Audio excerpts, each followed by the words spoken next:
நீங்க எல்லாரும் விரும்பி கேட்ட புளிக்குழம்பு எப்படிங்கிறது பார்த்தலாம் வாங்க.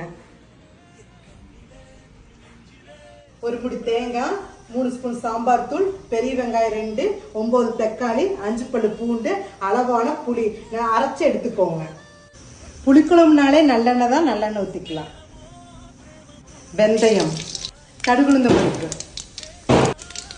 வெண்டைக்காய். வெண்டைக்காய் நல்லா எண்ணெயிலேயே நல்லா இப்படி வதங்கிடணுங்க. ஒரு பெரிய வெங்காயம், கருவேப்பிலை, அரைச்ச மசாலா ஊற்றிக்கலாம். அளவான உப்பு, மஞ்சத்தூள், குண்டு வெல்லம் நல்லா கலக்கிக்கோங்க. கலக்கிட்டு அளவான தண்ணியை ஊற்றிக்கோங்க. நல்லா கொதிச்சு எண்ணெய் நல்லா திரண்டு வரணும். புளிக்குழம்பு நல்லா கொதிச்சிருச்சு. நல்லா வாசமும் கம கமன் இருக்குது. மேலால அப்படி கொத்தமல்லி தழை தூவி விட்டுறலாம்.